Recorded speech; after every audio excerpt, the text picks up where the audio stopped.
खण्डमण्डलाकारं व्याप्तं येन चराचरं तत्पदं दर्शितं येन तस्मै श्रीगुरवे नमः। सदाशिवसमारम्भां शङ्कराचार्यमध्यमाम् अस्मदाचार्यपर्यन्तां वन्दे गुरुपरम्परां। गुरुब्रह्मा गुरुर्विष्णु गुरुदेवो महेश्वरः गुरुसाक्षात् परब्रह्म तस्मै श्रीगुरवे नमः। नित्यानन्दं परमसुखदं केवलं ज्ञानमूर्तिं विश्वातीतं गगनसदृशं तत्त्वमस्यादिलक्ष्यम् एकं नित्यं विमलमचलं सर्वधी साक्षिभूतं भावातीतं त्रिगुणरहितं सद्गुरुं तं नमामि। ॐ सहना भवतु सहनौ भुनक्तु सह वीर्यं करवावहै तेजस्विनावधीतमस्तु मा विद्विषावहै। ॐ शान्ति शान्ति शान्तिः।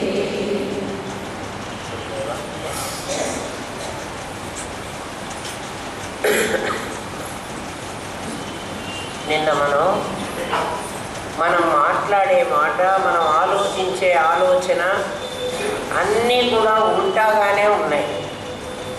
అందుకే పరమాత్మ ఊర్ధ్వమూలం అధశాఖం అశ్వత్థం ప్రాహురవ్యయం ఛందాంసి యస్య పర్ణాని యస్తం వేద సవేదవిత్ అని చెప్పేశాడు.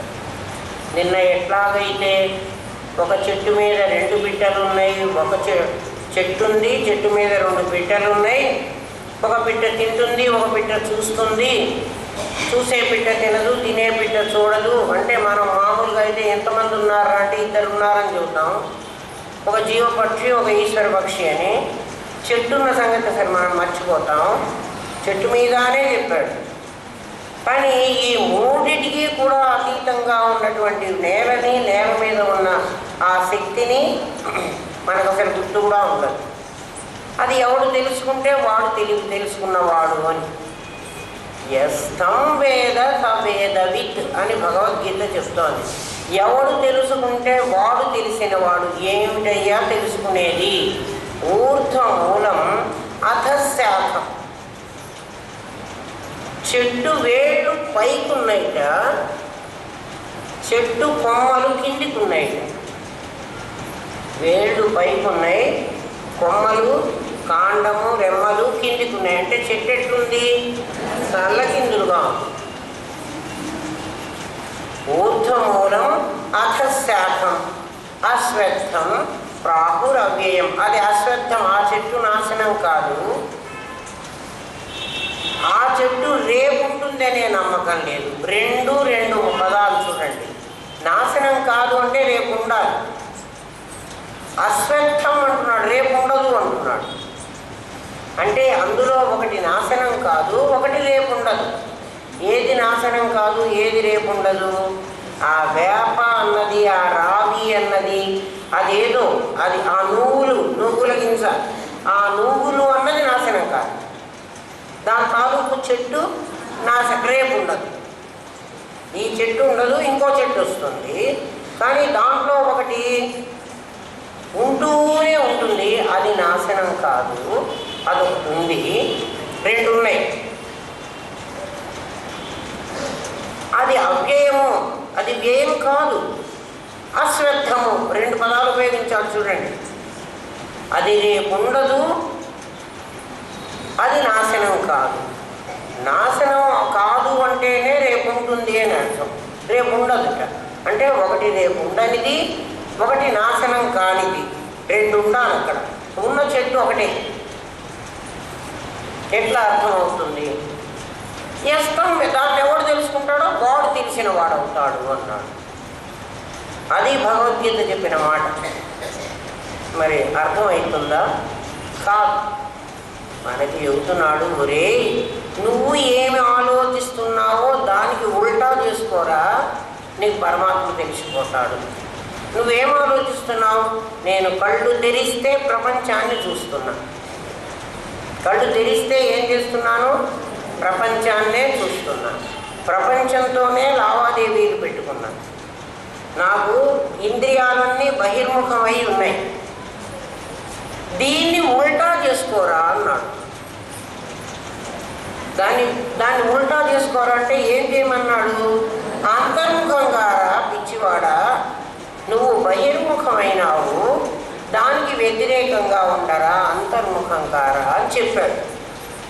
అంతర్ముఖం అయిపోతే నీకేదో తెలుస్తుంది. అంతర్ముఖం అంటే నేను లోపలికి ఎట్లా వెళ్ళాలి, ఒక కన్నం ఒక దారి కూడా లేదే నా లోపలికి నేను వెళ్ళాలంటే. నేనెవరు, లోపలికి ఏమిటి అని తెలియాలి మనకి కదా. ఎవరు లోపలికి వెళ్ళాలి?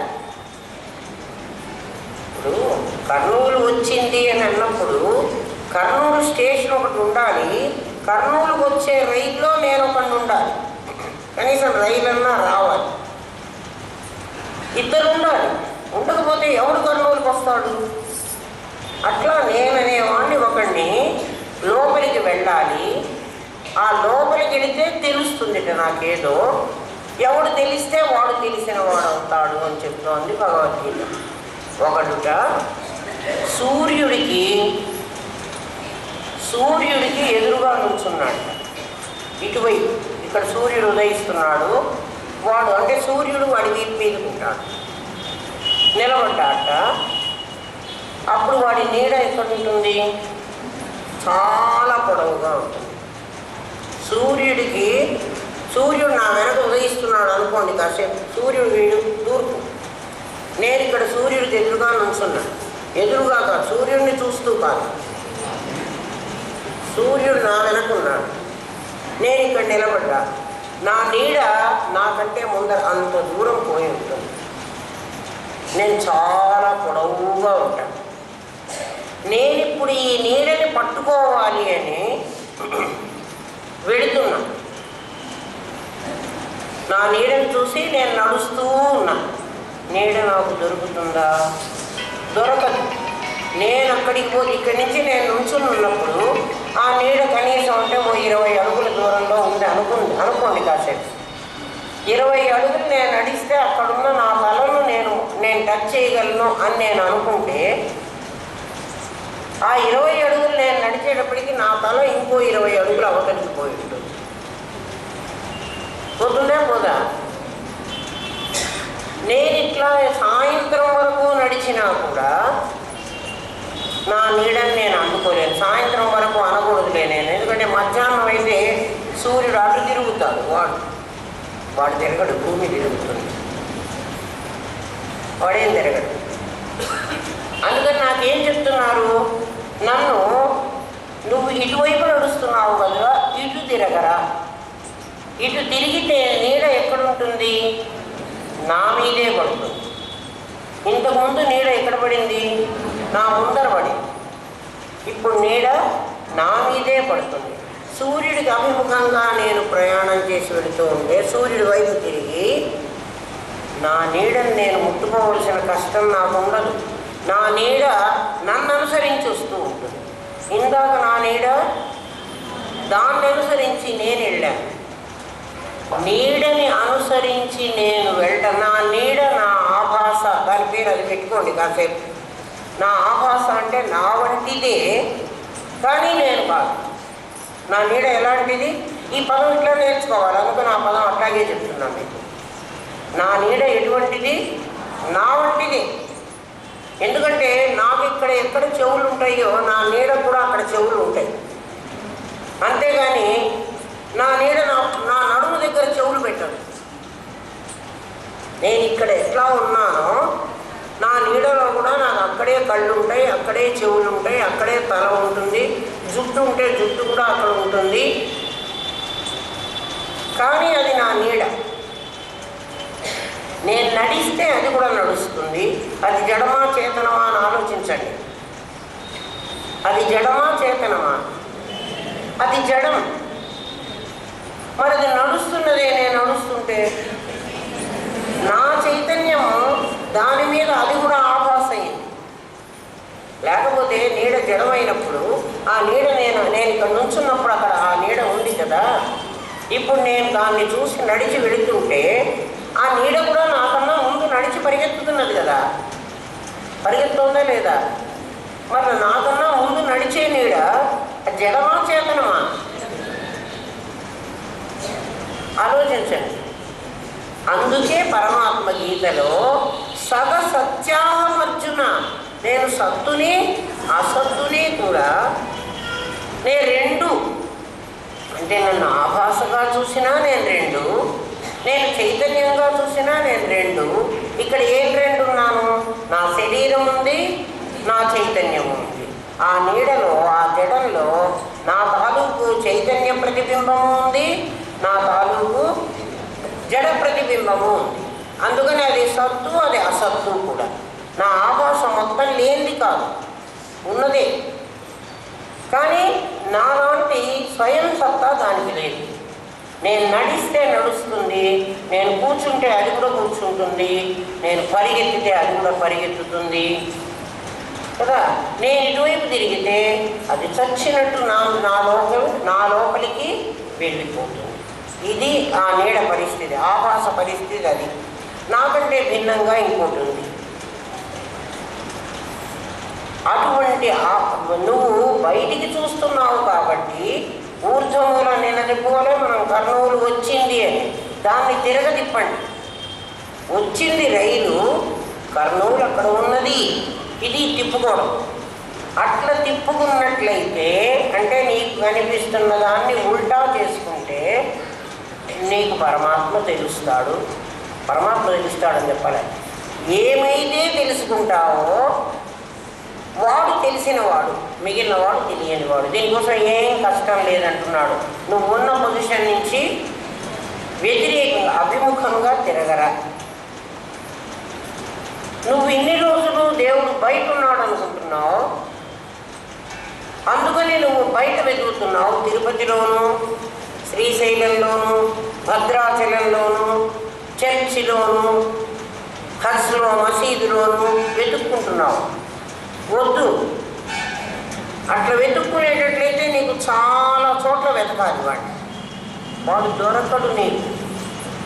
ఎందుకు దొరకడం లేదు? వాడు ముసుగేసుకుని ఉన్నాడు. నాహం ప్రకాశ సర్వస్య, నేను నీకు అంతటానే కనపడుకో అన్నాడు. అంతటా కనపడవు కాబట్టి తిరుపతిలో వెతుకుతున్నావయ్యా అంటే, నువ్వు తిరుపతిలో వెతుకుతున్నది పిచ్చివాడా, ఒకటి మనస్సులో పెట్టుకుని ఒకటి వెతుకుతున్నావురా. ఎక్కడో ఏదో బారేసుకుని,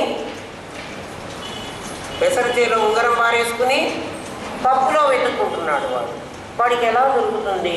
నాహం ప్రకాశ సర్వస్య, నేను అంతటా ప్రకాశించను అంటే కనిపించను అని చెప్పాడు పరమాత్మ. ఎందుకయ్యా? యోగమాయా సమావృత, నేను మాయ చేత కప్పబడి ఉన్నాను. ఈ ప్రపంచంలో ప్రతి వస్తువు కప్పబడి ఉంటుంది ఒక దాంతో. ఎవరితో కప్పబడి ఉంటుంది? ఆ ప్లాస్టిక్ వైర్తో కప్పబడి ఉంటుంది. ఉండకపోతే అది మొత్తం ప్రపంచాన్ని నాశనం చేయగలదు. కప్పబడి ఉన్నప్పుడు మాత్రమే అది చాలా జాగ్రత్తగా ఏం పని కావాలో ఆ పని చేయగలదు. అవజానంతి మామూఢ మానుషీం తనుమాశ్రిత, మీరు చేస్తున్న పెద్ద తప్పు చెప్తున్నాడు పరమాత్మ. అవజానంతి మాం మూఢ తిట్టేశాడు. ఊరిక కూడా తిట్టలేమని పరమాత్మ. మూఢులారా అన్నాడు.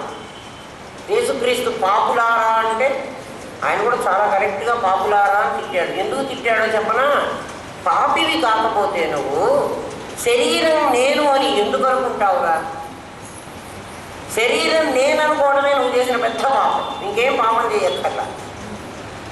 ఈ దేహం నేను అనుకున్నావు. నువ్వు గాంధీ నీదనుకుంటే, నువ్వు గాంధీ నీవనుకున్నావు, నీది గాంధీ నీది అనుకున్నావు.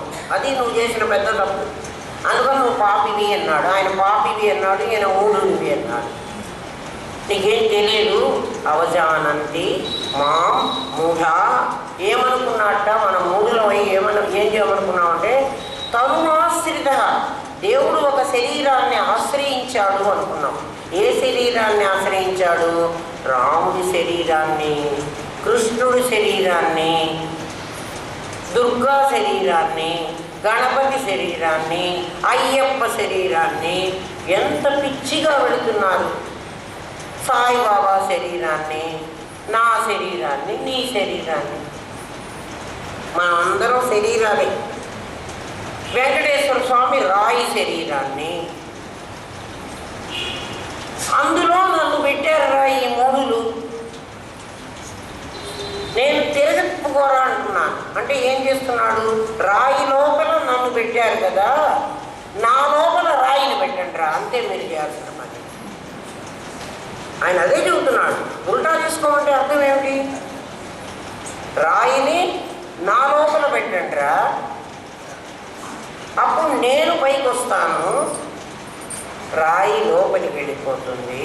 మీరు రాయిలో నన్ను పెట్టారు, రాయిలో కాకపోతే బంగారంలో పెట్టుకోండి, లేకపోతే మట్టిలో పెట్టుకోండి. మట్టి వినాయకుడిని చేసుకుంటాం కదా, మట్టిలో పెట్టుకోండి, మీ ఇష్టం. కాబట్టి మీరు చేస్తున్న పని తప్పు. మరి మేమందరం ఇదివరకు ఆ పనే చేశాం కదా. నువ్వు ఆ క్లాసులో చదువుకుంటే ఆ పనే చెయ్యి. నీకు భాగహారాలు గుర్తు వేసుకోకపోతే భాగహారం రాదు అనుకున్నప్పుడు, చిన్న క్లాసులో ఉన్నప్పుడు నీకు 2 చెవులేసి ఇక్కడ మధ్యలో ఒక నంబర్ వేసి, మనం అందరం చిన్నప్పుడు అట్లా నేర్చుకోలే. ఈ 2 చెవులు భాగహారమా? కాదు. ఇవి కేవలం నీ బ్రెయిన్లో దీన్ని విభజించాలి, దీని చేత విభజించాలి కదా. విభజిస్తే ఇన్ని భాగాలుగా ఇది అవుతుంది, చివరికి శేషం 0 మిగులుతుంది అని నీ బ్రెయిన్లో ఇంప్లిమెంట్ చేయటం కోసం నీకు ఈ గుర్తులు వేసి టీచర్ మొదట్లో నేర్పించింది. ఇది ప్రతిమ. ఈ ప్రతిమ ఆధారంగా నువ్వు అది నేర్చుకో. నువ్వు అది నేర్చుకున్న తర్వాత నేను ఇంకా ఇదే వేస్తానంటే నీ అవుట్లుక్ సరిగా లేదు. అందుకని ఇప్పుడు నువ్వు తిరగదిప్పుకో అని చెప్తున్నాడు. వెంకటేశ్వర స్వామిలో, నేను వెంకటేశ్వర స్వామి అంటున్నానని ఎవరేం అనుకోకండి అమ్మా. వెంకటేశ్వర స్వామి దేవుడే, కానీ మీరు అనుకుంటే వెంకటేశ్వర స్వామి దేవుడు కాదు. మీరు అనుకుంటున్నది కేవలం మేము స్వామి దర్శనమైంది అంటే, మీరు ఒక్కసారి ఆలోచించుకోండి. మీరు పువ్వుల్ని చూసి స్వామి దర్శనమైంది అనుకున్నారు, మీరు స్వామి కట్టుకున్న బట్టల్ని చూసి స్వామి దర్శనమైంది అనుకుంటున్నారు, స్వామి వేసుకున్న నగలను చూసి స్వామి దర్శనం అయింది అనుకుంటున్నారు. గంటలు క్యూలో నుంచుని మనం స్వామి దర్శనమైందమ్మా, ఎంత బాగా దర్శనమైంది స్వామి దర్శనం. నిజంగా మీరు రాయిని కూడా చూడలేదు, లోపల ఉన్న రాయి కూడా మీకు కనపడలే. మీకు కనపడింది కేవలం పైన వేసుకున్నటువంటి నగలు, లేకపోతే పువ్వులు, లేకపోతే బట్టలు. అవి చూసి స్వామిని దర్శించామనుకుంటున్నారు. కాదు, మీరు స్వామిని దర్శించారు నిజంగా. ఇదేంటండి దర్శించలేదంటారు, దర్శించారంటారు, 2 మాటలు మీరే చెప్తే ఆ స్టేజ్ మీద కూర్చొని మేము పిచ్చోడమా, మేము నమ్ముతామా? కాదు. మీరు స్వామి దగ్గరి వరకు వెళ్ళే వరకు నిజంగా మీరు ఆ రాయిని చూడటానికే వెళ్ళారు. రాయి దగ్గరికి మీరు వెళ్ళి నిలబడ్డప్పుడు వెంటనే మీరు కళ్ళు మూసుకున్నారు. చూడండి, తెలిసినవాడు, తెలియనివాడు, పిచ్చివాడు అందరూ వాడు చెబుతుంటారు. ఎవరు? అక్కడ నుంచున్నవాడు కళ్ళు తెరవండి, కళ్ళు తెరవండి. తిరిగి ఏం చూడమంటున్నారు? వాడు వాక్యాన్ని చూడమంటున్నారు. కానీ మీరు మీ లోపల ఉన్న వాడికి తెలుసు, నేను దేవుడిని చూడటానికి వచ్చాను, దేవుడు నా లోపల ఉంటాడు అని. అక్కడికి వెళ్ళిన తర్వాత ప్రతి ఒక్కడూ కళ్ళు మూసుకున్నవాడే. మీరందరూ తిరుపతికి వెళ్ళొచ్చారు. ఎవడైనా కళ్ళు తెరిచి స్వామిని చూసి వచ్చి దర్శనం అయిందంటున్నారా? మీకు దర్శనమైంది నిజం. ఎక్కడ? మీ లోపల, అక్కడ కాదు. కానీ ఏమనుకుంటున్నారంటే అక్కడ దర్శనమైంది అనుకుంటున్నారు. ఉల్టా చేసుకోమంటున్నాడు కదా. జరిగింది ఈ పని, కానీ మన బుద్ధిలో ఉన్నది మాత్రం ఇది కాదు. స్వామి నిజంగా మీ లోపల ఉన్నాడు, మీ లోపల స్వామిని మీరు చూడబట్టే మీకు ఆ సాటిస్ఫాక్షన్ వచ్చింది. లేకపోతే మీకు ఆ సంతృప్తి కలిగి ఉండదు.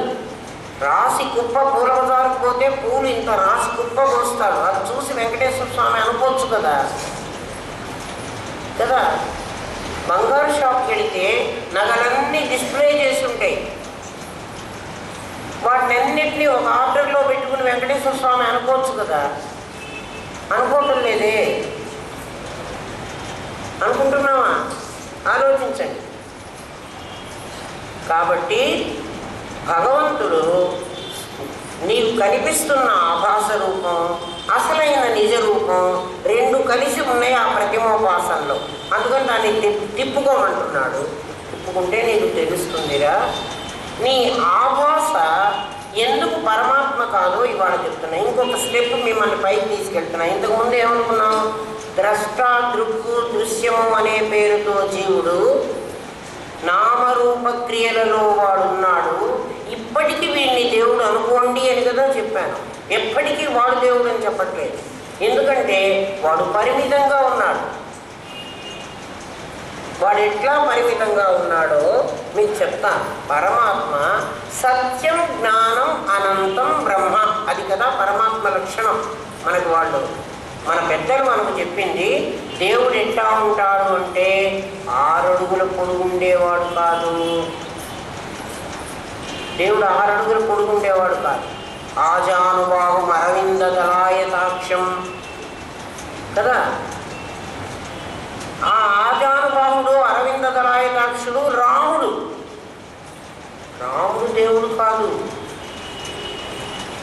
రాముడు దశరథుడి కొడుకు,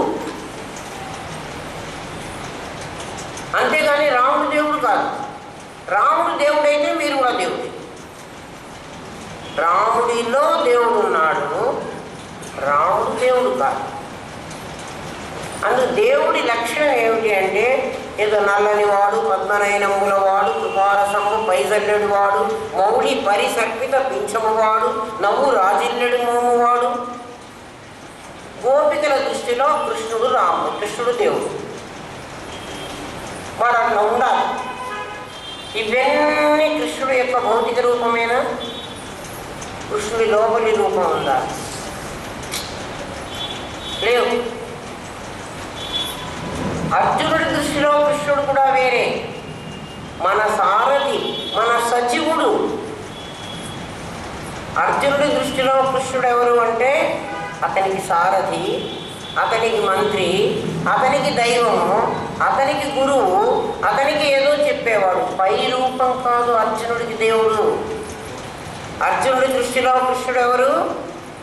అతనికి సహాయం చేసేటువంటి తనకు ఒక గైడ్, ఒక మార్గదర్శి. ఆ మార్గదర్శి రూపం లేదు. అట్లా ఒక్కొక్కడి దృష్టిలో దేవుడు ఒక్కొక్క రకంగా ఉన్నాడు, కానీ వీళ్ళు దేవుళ్ళు కాదు.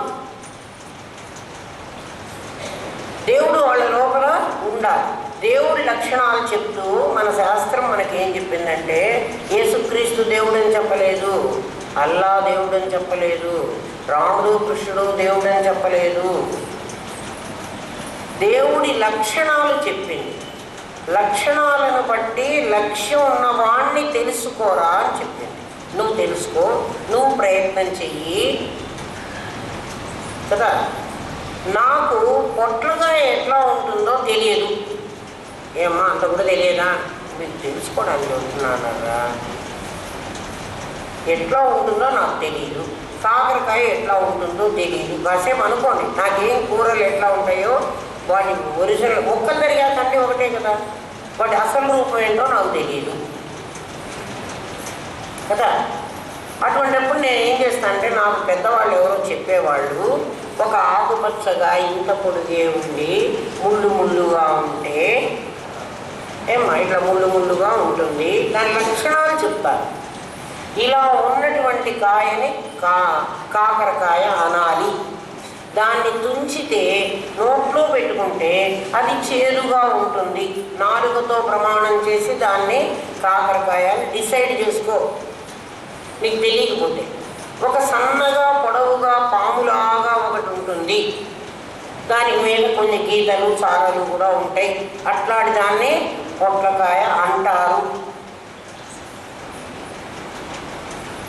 వాడు చిన్నపిల్లలకి రైమ్స్లో చెప్తారు చూడు, నారింజకాయ నేను చూడగానే కదా నోరూరుతుంది, అప్పప్ప పులుపు తిననే తినను. ఏమిటిది? దాని లక్షణం చెప్తున్నారు మీకు కదా, దాని లక్షణం చెబుతున్నారు. అది ఇలా ఉంటే అది ఒక్కొక్క పదార్థం యొక్క లక్షణం చెప్తున్నారు. ఇట్లా ఉంటే అది అని చెప్తున్నారు. అట్లా పరమాత్మ యొక్క లక్షణం ఏం చెప్పారంటే, రాముడు కృష్ణుడు కాదు చెప్పలేదు, సత్యం జ్ఞానం అనంతం బ్రహ్మ అని చెప్పారు. ఆ సత్యం జ్ఞానం అనంతం ఎందులో ఉంటే అది బ్రహ్మమే. అది క్రీస్తు అయినా పర్వాలేదు, అది అల్లా అయినా మనకు పర్వాలేదు, మనకేం నష్టం లేదు. ఎందుకంటే అల్లాలో కూడా వాడే ఉండాలి, క్రీస్తులో కూడా వాడే ఉండాలి, బుద్ధుల్లో కూడా వాడే ఉండాలి, వాడి ఎవరిలోనైనా వాడే ఉండాలి. వాడు ఉన్నాడా లేడా అని నువ్వు పరీక్షించుకో. సత్యం జ్ఞానం అనంతం బ్రహ్మ. ఇందాక మనం ఒక ద్రష్టం చూసుకున్నాం. ఇందాక అంటే